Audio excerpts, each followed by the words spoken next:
And I'm being joined by the resident electoral commissioner for INEC in Anambra State, Dr. Onkwachuku Oji. He joins us virtually from Awka, the capital of Anambra State. And here in our Abuja studio is a retired Assistant Inspector General of Police, Mr. Wilson Enalego. Thank you so much, Mr. Enalego and Dr. Oji, for joining us tonight. Let's get a sense of what this means from Dr. Oji. You are on the ground. It's good to see you. Since after the election in Anambra, so this is the first time we get it to see. What is happening exactly? What is the cause of some of this trouble? Are there specific, as INEC officials, being made specific targets? Well, Shehu, thank you very much. Good to see you again. You know, the situation in Anambra has started even before now. We held the election in November in the state under a very tense condition. But we were happy that the situation improved after that election. But in the last 3 weeks, we have seen upsurge of violence, violent attacks in the state. Beginning from 31st of March, we have seen attacks in 4 local governments in Anambra State. And INEC offices are not targeted.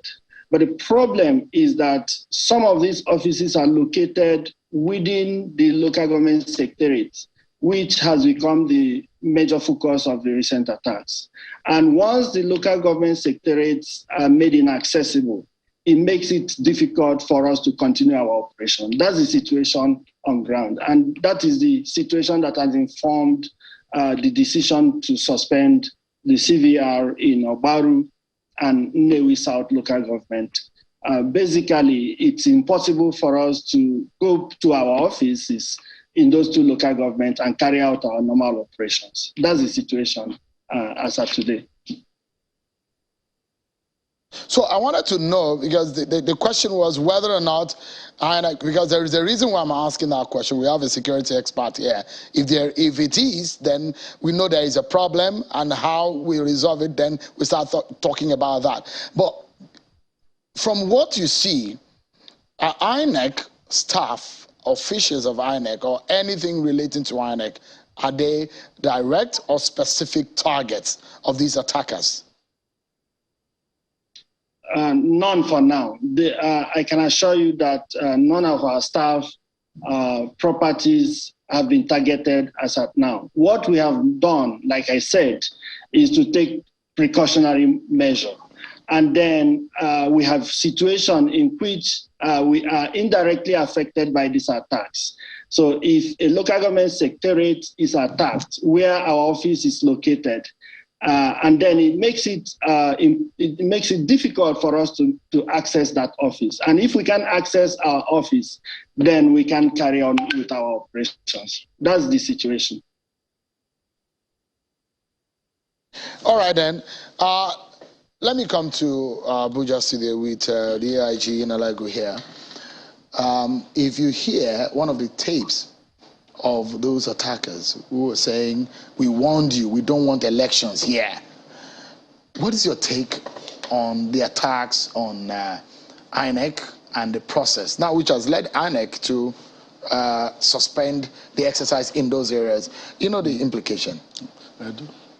Yeah, thank you. It's a pleasure for me to be here. Well, I listened to the tape and I watched people lying on the floor. But let me say something. Election is in 3 phases: before, during, and after. We are at the pre-election phase. And clearly the situation in the Southeast has been anything but calm. Therefore, we've got to, should I say, anticipate that we could record incidents like this. And that is why one of the things I think should have been done, that should have been adequate, and I think is ongoing, threat analysis, threat assessment by the DSS, by the police, which will inform the security plan. Because there is in place an interagency consultative committee on election security, and this has been on for a very long time. I know it was there when I was in service, and it is still there. Therefore, what we need to do now is, what are the threats to various local government areas, and what can we do? Which means the policing plan for 2022 and 2023, in addition to addressing other security-related issues, should prioritize in the policing plan security of INEC officials, security of intended voters who may go for registration, and the rest of them. So my first take is, what is the level of threat assessment? What is the level of communication? What is the level of deployment by security agencies based on the security assessment? Because you develop a policing plan, a security plan, based on threat assessment. So at this phase, which is before the real election, what is uppermost now is threat assessment. Now we already know Southeast is volatile. What plans have we developed? What are our response capabilities? And this will give assurance to those who intend to register for, to register to vote. So I think that's the important thing for now. Preparedness. You know what has happened in this country in the last 20 years or so? I'm not sure that we've had up to 50% of voter turnout in our general elections. And the process, I mean, election is a process, it's not just an event. So the registration of voters culminates into people eventually having the power or the right of their franchise to go and vote. What is the implication of these? Because then when people at this stage are thinking that they may not be able to come out, they cannot register at their local level. They have to go to the local government or at the state offices to do that. In terms of security, because part of security is also psychology.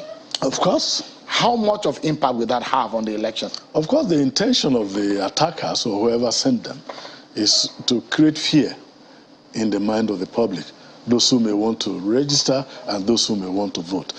Therefore, the security agencies must approach it with all robustness, with all seriousness, to deal with these threats. And that is why I talked about having a threat assessment and to be able to develop plans to address this concern. At this stage, the police and other security agencies who are members of the Interagency Consultative Committee on Election Security should begin to look at what happened. What did we do right? What didn't we do right? Why was it possible for this this attack to take place? And have we?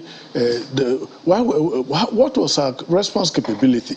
All this will help to engender confidence in the mind of the public, and therefore, we need, in addition to our security plan, we also need to have a kind of communication strategy. We should be able to engage the public. And when we do this, we win their confidence, because it's a question of trust in the process. It's a question of trust whether we are going to be protected by the security agencies. And we must disabuse the mind of the public regarding attacks, that we are more than ready, we are more than capable. And that should start immediately. Where you think these attacks are coming from, there is no need waiting for them to engage you.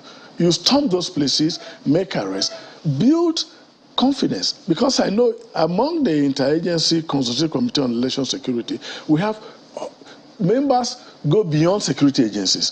Even market women, traditional rulers, motor transport union, all this will give you the necessary information that you require to have actionable intelligence. When you begin to do this, when things like this happen, you make quick arrests, and then you are able to gain even prosecution, conviction. You do it rapidly. That will create confidence. What we need now is to prevent fear, and that we do by our visible presence and then doing the right thing and cultivating sources within our communities. Right. When we do this. When we do this, it will help us. Okay, great. Let me bring back the INEC rec.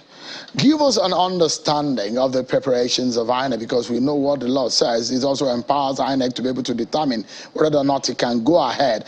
But we know that security is out of your hands, but the conduct of the election is also reliant on security. And if you look back at history, we know that elections have been postponed in this country because of security. INEC chairman had warned 2 days ago to say, look, we will not back down. Elections will not stop. We will go ahead. But give us a sense of how prepared and your options that INEC has in all of these issues of security that has come up. Okay, Shehu, election is actually supposed to be a political process that go on in peaceful settings.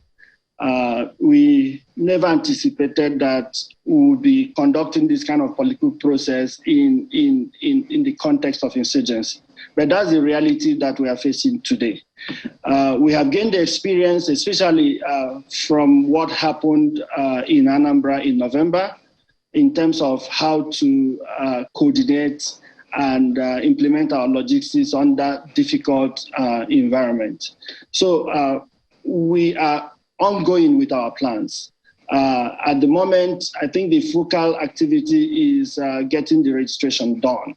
But I know that in the next week or so, we'll kick in with the primaries of the different political parties. They have up to June 3rd to conclude their primaries. And that will be a major activity that we have on our hands. We have 18 parties. Quite a number of them are going to be conducting congresses at the ward level, and then transit to the local government level, and then up to the state and national level. That's a major activity that will involve engaging at the different locations in the state. All these activities we are conducting, believing that the security environment will be conducive for us to carry out these activities. We trust the security agencies. We believe them. They have demonstrated their capability in November in Anambra State. And I think that, they will also be up to task as we go through these activities. So beginning from now, all the activities lined up for 2023 general elections have already kicked in full force. So give us a sense of the implication of what we're saying, because there is a popular proverb in Yoruba land that whatever will happen to you in the evening, it's from the morning hours that you start feeling it. Now, if in the early hours or the early days of a 2023 election process, we're already seeing suspension, cancellation, movement of process to the state and all of that, the threats in the local level, because elections are conducted not in the ward level alone, but it's conducted right at the polling unit.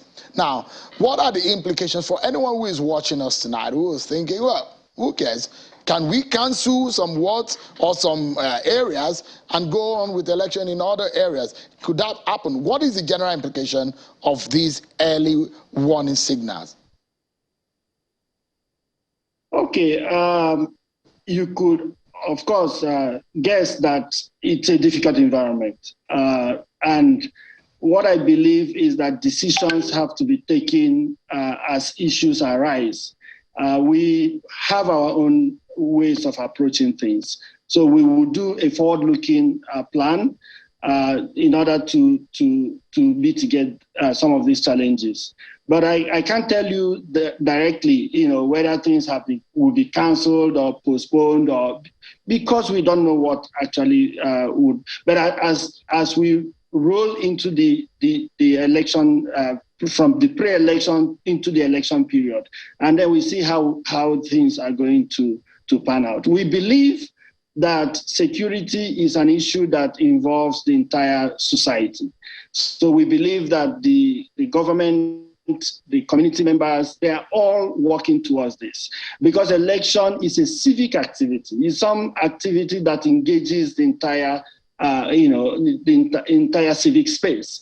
So it's a civic activity, something that we all have to participate in before it could happen. For us in INEC, the priority is the safety of our staff, and then the safety of our clients, which are the electorates and which are the registrants. And these are the people that we focus on.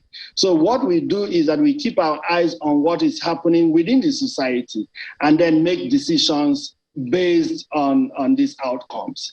So it's difficult to say for now. But what I assure you is that we will keep our eyes and ears on ground, and then we will respond to situations as they unfold. But so far, so good.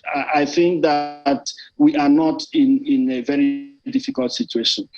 We have been in a more difficult situation than what we are facing now, and we were able to conduct election in that environment. So I think that we are not in a bad situation. Thank you.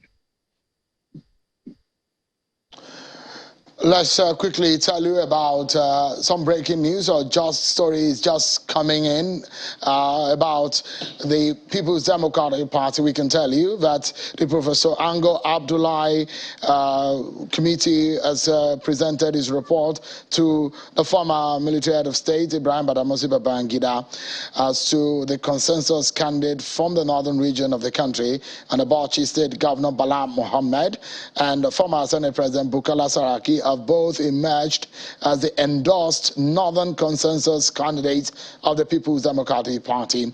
News just coming in.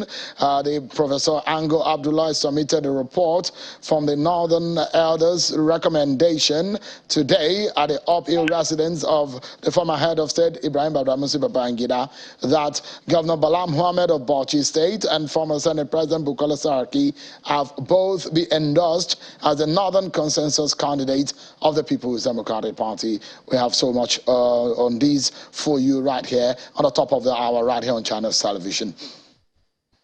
So let's conclude our conversation on this matter. AIG, give me your thinking about the way forward. Now, this is not a good sign when people are threatening. We told you there's going to be election here, and they hack people down. They shoot people at close range.